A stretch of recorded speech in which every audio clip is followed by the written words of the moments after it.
Hey guys, अब हम बात करने वाले हैं क्लास 9 के हिंदी पेपर जो है आपका टर्म 1 के जो एग्ज़ाम है जो जून में होने वाला है। यानी जस्ट मैट्रिक और इंटर का एग्ज़ाम जैसे ही ख़त्म हो जाएगा वैसे ही आप लोग का मतलब कि आप लोग का रूटीन भी आ जाएगा किस किस डेट को है।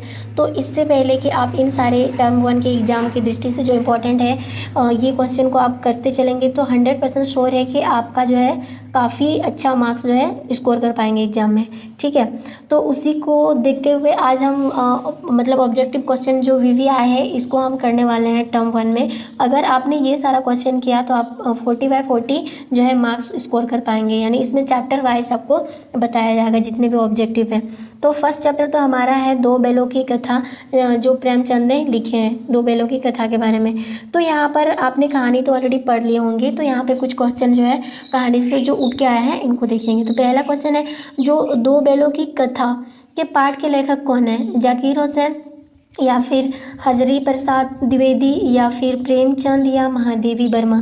तो आंसर हो जाएगा प्रेमचंद द्वारा लिखी गई जो है दो बैलों की कथा, ये पाठ। ओके, नेक्स्ट है, दो बैलों की कथा में दोनों बैल का नाम क्या था? सोना चांदी, हीरा मोती, जय विजय या नीलम पुखराज? तो आंसर हो जाएगा हीरा और मोती था दोनों का नाम। ठीक है, नेक्स्ट क्वेश्चन है थर्ड नंबर, इसमें बोला हीरा और मोती के स्वामी का नाम क्या था? झूरी, मूरी, हरी या गया? तो आंसर हो जाएगा झूरी। ठीक है, और नेक्स्ट क्वेश्चन है जैसे यहाँ पर दिया है 4 नंबर, इसमें बोला है यानी 4 नंबर में बोला दो बैलों की कथा किस प्रकार का पाठ है?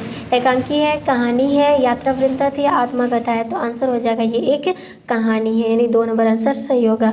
नेक्स्ट है, गधे का छोटा भाई किसे कहा गया है? गाय को, घोड़ा को, बैलों को या बकरियों को? तो आंसर हो जाएगा गधे का छोटा भाई जो है वो बैल है, क्योंकि गधे किसी भी चीज़ को खिलाने के लिए दे दो वो चुपचाप बैठ के खा लेगा अपना। इसमें कोई उनके चेहरा पर दुखी का कोई जो है भाव नहीं दिखाई देते हैं, तो इसीलिए बैलों को भी उनके छोटे भाई से तुलना किया गया है। नेक्स्ट है, किसको गाधा कहा जाता है? बुद्धिमानों को या मंद बुद्धि वालों को या मूर्खों को या चालक को? आप किसी को भी बोल देते हो गाधा, तो इसका मीनिंग होता है मूर्ख लोग। तो आप वैसे बता दें, गधा यानी मूर्ख, यहाँ पर वो मूर्ख की बात नहीं हो रही है, यहाँ पर उस मूर्ख की बात नहीं हो रही है जो दिमाग से पैदल हैं। ठीक है, यहाँ पर जो सहन शक्ति रखते हैं उनके लिए ये यूज़ हुआ है गाधा शब्द। ओके, तो नेक्स्ट है, गया ने हीरा मोती को दोनों बार सूखा भूसा खाने के लिए क्या मतलब दिया? क्योंकि क्या रीजन था जो गया ने इनको सूखा भूसा दिया? तो यहाँ पर दिया जैसे गया पराये बैलों पर अधिक खर्च नहीं करना चाहता था, या गरीब के कारण मतलब खली आदि खरीदना उसके बस की बात ना थी, या फिर वह हीरा मोती के व्यवहार से दुखी था, या उसे खाली आदि सामग्री की जानकारी नहीं थी? तो आंसर हो जाएगा वह हीरा और मोती के व्यवहार से दुखी था, इसलिए क्योंकि जब वो गया के मतलब कि जूरी के घर से जो दोनों बैलों को लाते थे तो रास्ते में उन्होंने बहुत उनको क्या किया, तंग किया था। इसी नाराज़गी की वजह से उनको सूखा भूसा देना पड़ा। नेक्स्ट क्वेश्चन है, दरियाल व्यक्ति कौन था? बैलों को खरीदने वाला या बैलों को चराने वाला या बैलों को बांधने वाला, या इनमें से कोई नहीं? तो यहाँ पर मैं बता दूं, जो दरियाल आदमी थे वो बैलों को खरीदने वाले थे। एक्चुअली हुआ क्या था, जब ये दोनों गया के घर से रात को भागे थे तो मटर के खेत में खा रहे थे, तो इन दोनों को पकड़ कर कांजी हाउस में लाया गया और वहाँ पर खाना ना पीना दिया जाता था। ऐसे में इतना ज़्यादा इन दोनों का जो है इतने ज़्यादा पतले हो चुके थे और कोई इन्हें ले जाने नहीं आया था, तो उसमें से बुला के लोगों को बुलाकर इन दोनों को बेचा जा रहा था। तो उनमें से एक आदमी था खरीदने वाला दरियाल व्यक्ति। ठीक है, और नेक्स्ट क्वेश्चन है, प्रेमचंद ने जानवरों में सबसे ज़्यादा बुद्धिहीन किससे कहा? बैलों को, सांड को, गाधा को या गाय को? तो प्रेमचंद की कहानी में गाधा को सबसे बुद्धिहीन जानवर माना। और नेक्स्ट क्वेश्चन है, दोनों बैलों के प्रति किसका प्रेम उमड़ पड़ी थी? गाया की पत्नी का, गाया के भाई का या छोटी बच्ची का? तो आंसर हो जाएगा यहाँ पे छोटी बच्ची का, क्योंकि खुद ना खाकर दोनों को रोटियां खिलाया करती थी। दोनों बैल अपने नए स्थान यानी गाया के घर पर किस समय पहुंची? दोपहर में, सुबह में, संध्या में या रात में? तो मैं बता दूं संध्या में पहुंचे थे। वैसे ये लोग निकले तो सुबह सुबह, लेकिन संध्या में पहुंचे क्योंकि इन दोनों ना जाना नहीं चाहते थे गया का घर। ठीक है, यानी नई जगह। दोनों बैलों की एक बार किस जानवर में भिड़त हुई? यानी दोनों बैलों की एक बार किस जानवर से भिड़त हुई? गाय से, भैंस से, घोड़ा से या सांड से? तो आंसर हो जाएगा सांड से। ओके, नेक्स्ट क्वेश्चन है, लेकिन औरत पर सींग चलाना मना है, यह कथन किसका है? किसने कहा था? औरतों पर सींग चलाना मना है। झूरी ने, मोती ने, हीरा ने या गया का कहा हुआ बात है।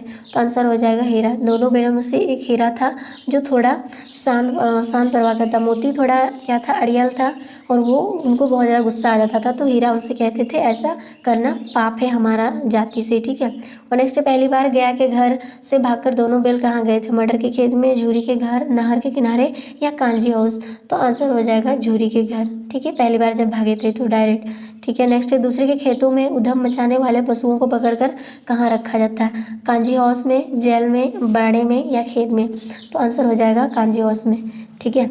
नेक्स्ट क्वेश्चन है, दोनों बैलों के बीच कैसा संबंध था? झगड़ालू का, मधुर प्रेम का, भाईचारे का या इनमें से कोई नहीं? तो मैं बता दूं यहाँ पर मधुर प्रेम का भी था और भाईचारा का भी था। एक तरह से यहाँ पर मोस्ट इम्पॉर्टेंट हो जाएगा मधुर प्रेम का, ठीक है। नेक्स्ट क्वेश्चन है, अपने मालिक के यहाँ बैल रात को कहाँ पर बांधे जाते थे? नांद पर, घर पर, चरनी पर या बड़े पर? तो आंसर हो जाएगा अपने मालिक के यहाँ चरनी पर बांध दिए जाते थे रात के समय, ठीक है। और नेक्स्ट क्वेश्चन है, दोनों ने अपने मूक भाषा में सलाह की कि एक दूसरे को कनखियों से देखा और लेट गए। यह पंक्ति किस पाठ का है? दो बैलों की कथा का या सांवले सपनों की याद का या ल्हासा की और या इनमें से कोई नहीं? तो आंसर हो जाएगा दो बैलों की कथा का है, ठीक है। और नेक्स्ट क्वेश्चन है, नहीं हमारी जाति का यह धर्म नहीं है, यह कथन या पंक्ति किस पाठ से लिया गया? ल्हासा की और सांवले सपनों की याद या दो बैलों की कथा या इनमें से कोई नहीं? तो आंसर हो जाएगा दो बैलों की कथा से लिया गया है। नेक्स्ट क्वेश्चन है 20 नंबर में बोला, इसीलिए हम इतने सीधे हैं, यह पंक्ति किस पाठ का है? दो बैलों की कथा का, सांवले सपनों की यादों की, ल्हासा की और या इनमें से कोई नहीं? तो यहाँ पर मोती कहता है इसीलिए हम लोग इतने सीधे हैं, तो मतलब ये दो बैलों की कथा से ही लिया गया पाठ, मतलब पाठ से ही लिया गया। वाला है चैप्टर नंबर 2 जो ल्हासा की और ये लिखा है राहुल संकृत्यायन द्वारा लिखा गया एक पाठ है। तो यहाँ पर पहला नंबर क्वेश्चन है, ल्हासा की और पाठ के लेखक कौन है? श्यामाचरण दुबे या जाकिर हुसैन या राहुल संकृत्यायन या हजरी प्रसाद द्विवेदी? तो आंसर हो जाएगा सी नंबर, यानी राहुल संकृत्यायन के द्वारा लिखा गया है, ठीक है। नेक्स्ट क्वेश्चन है, ल्हासा की और पाठ के लेखक क्या कहकर भीख मांगते थे? बाबा एक पैसा दे दो या 1-2 रुपये दे दो या एक पैसा कुची कुची या कुची कुची एक पैसा दो, यानी कि कुची कुची का मतलब होता है दया करके। तो ऑप्शन नंबर डी होगा, यानी 4 होगा, कुची कुची एक पैसा ऐसे मांग करते थे। नेक्स्ट है, ल्हासा की और किस प्रकार का पाठ है? यात्रा वृत्त का, निबंध का, कहानी का या संस्मरण का? तो आंसर हो जाएगा यात्रा वृत्तांत का कहानी है, ठीक है। नेक्स्ट, राहुल संकृत्यायन का मूल नाम क्या था? धनपत राय, कैदर पांडे या सुवीर या प्रभात राय? तो आंसर हो जाएगा कैदर पांडे थे, ठीक है। नेक्स्ट क्वेश्चन है, लंकोर जाने के लिए करीब कितने हजार फीट चढ़ाई चढ़नी पड़ती है? यानी ऊपर चढ़ाई चढ़नी पड़ती है 17 से 20 फीट या 17 से 90 फीट या 17 से 18 फीट या फिर 17 से 15 फीट? तो आंसर हो जाएगा 17 से 18 फीट जो है ऊपर चढ़ाई चढ़नी पड़ती है लंकोर जाने के लिए। ओके, नेक्स्ट, राहुल संकृत्यायन ने किसका शस्त्र रचा? घूमकड़ी का या यात्रा का या पागलपन का या इनमें से कोई नहीं? तो इन्होंने जो रचना रची थी वो घूमकड़ी का शस्त्र रचना रची थी। नेक्स्ट क्वेश्चन है, लेखक राहुल संकृत्यायन का साहसी मतलब सहयात्री कौन था? सुमति मतलब सुमति या सुमति या फिर सुशील या फिर विमल? तो आंसर हो जाएगा यहाँ पर, जैसे सुमित दिया है यहाँ पर सुमति, तो आंसर हो जाएगा सुमति होंगे, ठीक है। और नेक्स्ट क्वेश्चन है 8 नंबर्स में, तिब्बत में सबसे खतरे की जगह को क्या कहा जाता है? डाँड़े, पहाड़े, सांड या गाड़े? तो आंसर हो जाएगा डाँड़े कहा जाता है तिब्बत में, ठीक है, खतरे। नेक्स्ट क्वेश्चन है, ल्हासा की और पाठ में नमसे कौन था? भिखमंगा, बौद्ध भिक्षु या तिब्बती या अहंकारी व्यक्ति? तो आंसर हो जाएगा बौद्ध भिक्षु, ठीक है। नेक्स्ट क्वेश्चन है, राहुल संतग्रान ने तिब्बत की यात्रा किस वेश में की थी? लेखक के वेश में, भिखमंगे के छद्म वेश में, जमींदार के वेश में या अफसर के वेश में? तो आंसर हो जाएगा भिखमंगे के छद्म वेश में भिखमंगे थे, मतलब यात्रा किए थे। नेक्स्ट है, शेखर विहार की खेती के भिक्षु का क्या नाम था? सुमति, नमसे, समिति या विमल? तो आंसर हो जाएगा नमसे, ओके। नेक्स्ट क्वेश्चन है, सुमति किस जाति का था? मंगोल, हिंदू, सिख या आर्य? तो आंसर हो जाएगा सुमति जो थे वो मंगोल जाति के थे। नेक्स्ट क्वेश्चन है, यानी 30 नंबर क्वेश्चन इसमें बोला है, तिब्बत की जमीन किस में बटी हुई है? मजदूरों में, किसानों में, जागीरदारों में या जमींदारों में? तो आंसर हो जाएगा जागीरदारों में बटा हुआ था। नेक्स्ट है, कुची कुची का क्या अर्थ है? भागो भागो या दया दया या बचाओ बचाओ या डाकू डाकू। तो आंसर हो जाएगा यहाँ पर कुची कुची मतलब दया करके यानी दया दया। ठीक है। नेक्स्ट है डाकुओं के लिए तिब्बत में सबसे अच्छा जगह कौन सी थी? डाणे, तिंगारी, लहासा या सांकोर। तो आंसर हो जाएगा डाणे, इसीलिए तो इनको खतरा का नाम से भी जाना जाता है और तिब्बत में इनको डाणे नाम से जानते हैं। ठीक है। नेक्स्ट है मंदिर में कितनी पोथियाँ रखी हुई थी? 109, 108, 103 या 102। तो आंसर हो जाएगा 103। ठीक है। नेक्स्ट क्वेश्चन है लेखक को सुमति ने चोर डकैत से बचाने का कौन सा रास्ता सुझाया? भीख मांगे का या लड़ाई लड़ने का या भाग जाने का, हथियार रखने का। तो आंसर हो जाएगा भीख मांगने का रास्ता अपनाने को कहा। ठीक है। नेक्स्ट क्वेश्चन है तिब्बत लोग टोटीदार बर्तन को क्या कहते थे? सोटी, कैतली, खोटी या हंडा। तो आंसर हो जाएगा खोटी कहते थे टोटीदार लोटा को तिब्बत के। 4 नंबर क्वेश्चन है सांवले सपनों की याद यानी जाबिर हुसैन द्वारा लिखा गया है ये पाठ। ठीक है। सांवले सपनों की याद पाठ के लेखक कौन है? जबीर हुसैन, जाकिर हुसैन या जफ़र हुसैन या जाबिर हुसैन या अब्दुल कलाम। तो आंसर हो जाएगा यहाँ पर जाबिर हुसैन द्वारा लिखा गया है। ठीक है। नेक्स्ट क्वेश्चन है सांवले सपनों की याद किस प्रकार का पाठ है? यात्रा वृत्त, डायरी शैली में संस्मरण, कहानी या निबंध। तो यहाँ पर ये डायरी शैली में संस्मरण एक पाठ है। ठीक है। यहाँ पर नेक्स्ट क्वेश्चन है बर्ड वाचर किसे कहा गया? लायरेंस को, सालिम अली को, जाबिर हुसैन को या फ्लोरा को। तो आंसर हो जाएगा सलीम अली को। ठीक है। नेक्स्ट क्वेश्चन है सलीम अली यानी कि सलीम अली कौन विज्ञानी थे? पशु, पक्षी, मनुष्य या इनमें से सभी। तो आंसर हो जाएगा सलीम अली जो है केवल पक्षियों से लगाव रखते थे, तो ये पक्षियों के वैज्ञानिक थे। नेक्स्ट है जटिल प्राणी इनमें से कौन कहा गया है? किसे कहा गया? मनुष्य को, पशु को, पक्षी को या इनमें से सभी। तो आंसर हो जाएगा पक्षियों को कहा गया है। नेक्स्ट क्वेश्चन है जटिल प्राणियों के लिए कौन सा हमेशा एक पहेली बने रहेंगे? सबीर अली अली या साजिद अली या सलीम अली या जबीर अली। तो आंसर हो जाएगा सालिम अली। ठीक है। नेक्स्ट क्वेश्चन है सलीम अली ने अपनी आत्मकथा का क्या नाम रखा था? फॉल ऑफ अवार्ड या फॉल ऑफ अवार्ड वाचर या फॉल ऑफ एस्पैरो या इनमें से कोई नहीं। तो आंसर हो जाएगा फॉल ऑफ एस्पैरो ये रखा था। ठीक है। नेक्स्ट है सांवले सपनों की याद पाठ में किनका वर्णन हुआ है? अथवा में आपको ये क्वेश्चन पूछा जा सकता है सांवले सपनों का याद पाठ के नायक यानी हीरो कौन थे? तो किसके बारे में बात हुई थी? सालिम अली का, सबीर अली का, सगीर अली का या साजिद अली का। तो आंसर हो जाएगा सलीम अली का। ठीक है, सलीम अली का। नेक्स्ट है सलीम अली प्रकृति की दुनिया में एक टप्पू बनाने के बजाय अथाह सागर बनाकर उभरे थे। यह पंक्ति किस पाठ से लिया गया है? एक कुत्ता और एक मैना से, सांवले सपनों की याद से, मेरे बचपन के दिन या उपभोक्तावाद की संस्कृति। तो ये जो सांवले सपनों की यादों से लिया गया है। नेक्स्ट नंबर क्वेश्चन यानी 13 नंबर है सलीम अली के एयरगन से कौन चिड़िया घायल होकर गिरी थी? तो आंसर हो जाएगा गौरैया, क्योंकि जब ये बचपन में थे तो उन्होंने अपना एयरगन से एक चिड़िया को गिराए थे, तो वो गौरैया चिड़िया थे, तो उनको बहुत दुखी हुआ था और तब से वो चिड़िया मारने यानी पक्षियों से प्रेम करने सीख गए मारने के बजाय। ठीक है।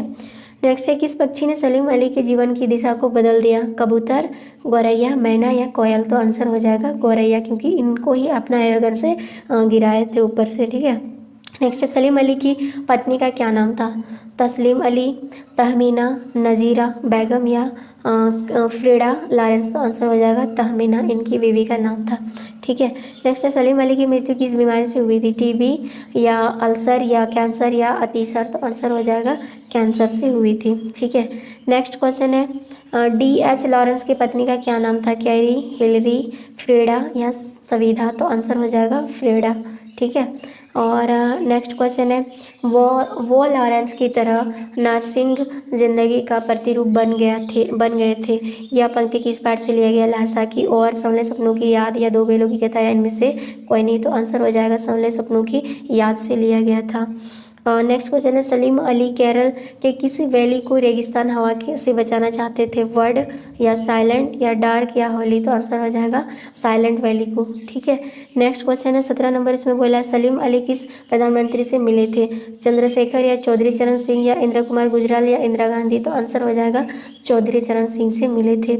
और नेक्स्ट क्वेश्चन 80 नंबर इसमें बोला फ्रेडा के अनुसार उसके पति के बारे में उसके अधिक कौन जानता था, यानी उससे अधिक कौन जानता था? तोता, कोयल, मैना या गौरैया। तो आंसर हो जाएगा गौरैया जानती थी। नेक्स्ट है साखियाँ, जो कबीर से लिया गया है। तो साखियाँ के लेखक कौन है? कबीर या मीराबाई या सूरदास या तुलसीदास? तो आंसर हो जाएगा कबीर है साखियाँ के लेखक। ठीक है। नेक्स्ट है कबीर किस ब्रह्म के उपासक थे? निर्गुण, सगुण, सकार या वैष्णव? तो आंसर हो जाएगा निर्गुण के। ठीक है। नेक्स्ट क्वेश्चन है कबीर की रचनाओं का प्रमाणिक ग्रंथ कौन माना जाता है? बीजक, शबद, रमैनी या साखी? ये मॉडल में भी बहुत बार रिपीट हुआ है, तो आंसर हो जाएगा बीजक। तो आशा करती हूँ वीडियो को लास्ट तक देखना होगा। ठीक है। कबीर के अनुसार किसके द्वारा मुक्ति मिलती है? मन के, धन के, तन के या तीर्थ स्थल के? तो आंसर हो जाएगा इनके अनुसार मन के मुक्ति मिलते हैं। ठीक है। नेक्स्ट क्वेश्चन मनसरोवर सुभर जल हंस केली कराही में हंस प्रतीक है? मोती का, पक्षी का, भक्त हृदय का या जल का? तो आंसर हो जाएगा भक्त हृदय का। ठीक है।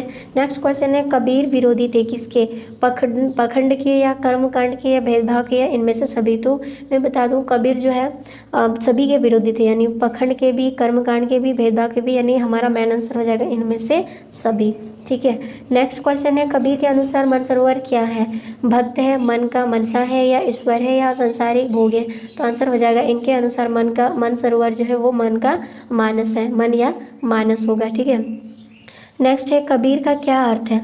मतलब कबीरा का क्या अर्थ है? तो मूर्ख है, ज्ञानी है, कबीर है, कबा है? तो आंसर हो जाएगा कबीरा का ज्ञानी अर्थ है। ठीक है। नेक्स्ट क्वेश्चन है मानसरोवर में कौन विहार कर रहा है? मछलियाँ, हंस, मगरमच्छ या मनुष्य? तो आंसर हो जाएगा हंस। ठीक है। और नेक्स्ट क्वेश्चन है 10 नंबर, इसमें बोला सोई संत सूजन में सूजन का क्या अर्थ है? मतलबी, स्वार्थी, चतुर या बुद्धिहीन? तो आंसर हो जाएगा सूजन का जो अर्थ है वो चतुर होगा। ठीक है। नेक्स्ट क्वेश्चन है काबा किसका तीर्थ स्थल है? हिंदुओं का, सिखों का, क्रिश्चियन का या मुस्लिमों का? तो आंसर हो जाएगा काबा जो है ये मुस्लिमों का तीर्थ स्थल है। ठीक है। नेक्स्ट क्वेश्चन है 12 नंबर में बोला अज्ञानी संसार को किसका प्रतीक कहा गया? कुत्तों का, बिल्ली का, गधों का या घोड़ा का? तो आंसर हो जाएगा कुत्तों का। ठीक है। नेक्स्ट क्वेश्चन है कबीर की सखियों में किसका महत्व बताया गया है? घृणा का, प्रेम का, ईर्ष्या का या आक्रमण का? तो आंसर हो जाएगा कबीर की सखियों में प्रेम का महत्व बताया गया है। नेक्स्ट क्वेश्चन है भक्तिकालीन कवि है? चपला देवी, प्रेमचंद, महादेवी वर्मा या कबीर? तो आंसर हो जाएगा भक्तिकालीन कवि जो है वो है कबीर। और नेक्स्ट क्वेश्चन है कबीरदास का जन्म कब हुआ था? जैसे सन 1818 में या सन 1718 में या सन 1498 में या सन 1398 में? तो आंसर हो जाएगा सन 1398 में। ठीक है, ये वाला आंसर हो जाएगा। और गाइस हमने टर्म 1 की दृष्टि से टोटल क्वेश्चन जो है चैप्टर वाइज हमने कर लिया है ऑब्जेक्टिव। और अगर आपको वीडियो हेल्पफुल लगे तो चैनल को सब्सक्राइब करना और लाइक शेयर ज़रूर करना।